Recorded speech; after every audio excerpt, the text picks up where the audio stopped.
I don't know if you're more cynical. I think the conversations I've had with the Occupy people, they're pretty cynical about the idea of solving things through the systems that exist. But when I talked to them, I went down in the very beginning. I went periodically. I know some of the kids that are there too, and and I said, why don't you focus on a few things that people can do? If there's a nurse in the middle of the country who can't come to the Occupy movement, what is she supposed to do? And they said, it's not our job to explain to them what to do. So it was a very different kind of protest than the ones that happened when I was that age, where you were trying to get very specific things accomplished. And when people left, they knew what to do it. I think they were successful in starting a dialogue, but they had no answers on purpose. They don't want to give answers.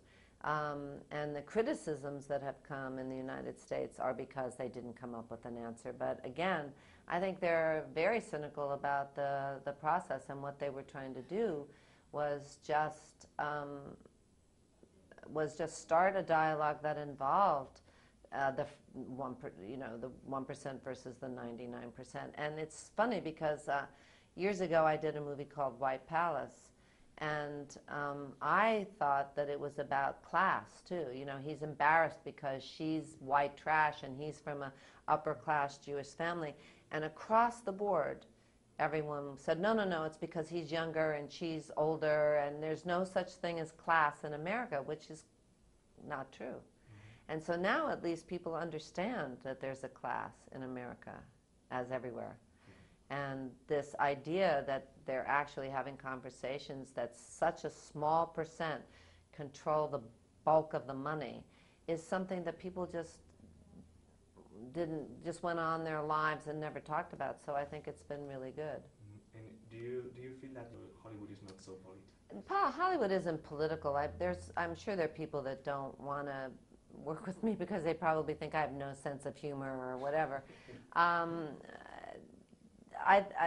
mean, it put me at risk, not necessarily in Hollywood. It put me in risk because I had death threats, and it put me at risk because people were so frightened. They isolated me from my tribe, and that's very lonely. And they wrote things in the paper about my kids who were, my 10-year-old son, and nobody, who cares except his friends. So they were doing things to make my family afraid, and they were in the Post and in, radio, and because a lot of these haters that are on the radio say things and I'm endangering the troops, or I'm un-American, or I'm a Bin Laden lover, and nobody asks questions, so, they just take it for truth. So it endangered me personally. I don't know what happened with, Hollywood. And this movie is about success and failure. Do you think it's more dangerous to be obsessed with success or to be so afraid with failure? I think it's a good question. I think that you have to fail. You have to make mistakes. I tell my kids, make the biggest mistakes you can, because that's the only way that you find your voice. It's the only way you understand what you want, who you are. The definition of success is different for people. I think if you're living an authentic life, and if you're awake in your life and you're present in your life, then that's a successful life. The one good thing that's happened as the economy has unraveled is that people can't get jobs in what they thought they should do, and so they're becoming entrepreneurs and doing things that they maybe want to do because there are no jobs for them. And I think that's something that's really healthy, because to live your life thinking that you're going to have a guarantee in love or life or finances is crazy, because it just doesn't work. So you have to be true to whatever it is that you're interested in, or you believe in, or whatever, who you love, or whatever.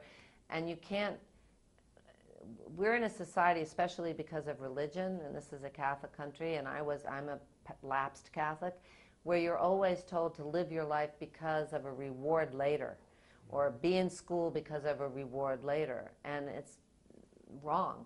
You have to live your life because this is the reward. This is, you know, what counts right now. And I think that because of the collapse of everything, people are starting to understand that a little bit. You can do everything right and still not get a job.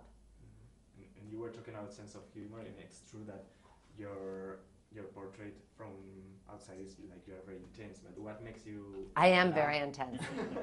But what makes you laugh and enjoy, and what is joy for you, and how? When do you feel relaxed and? Well, I mean, I'm a big believer in irony. I mean, if there's any rule about the men that I'm with, it's only that they have to be ironic. Otherwise, they don't stand a chance. So, I mean, everywhere I look, I'm looking for humor. I see humor everywhere. I mean, my household, my kids are funny. To me, when I was doing Lorenzo's Oil, I was laughing. I mean, I'm always finding humor everywhere. Otherwise, I can't deal. So there's a lot of comics that are funny, but I find life itself completely ironic, and my life unfolds in the most unpredictable way. I mean, I own franchises of table tennis. I mean, can you think of anything funnier than that? I mean, how did that happen, right? So, I mean, that always happens to me. And I think one of my strongest talents is that when something crosses my path that's unexpected, I can notice it and change my direction. Because life has much more imagination than I do. Okay, thank you very much. You're welcome.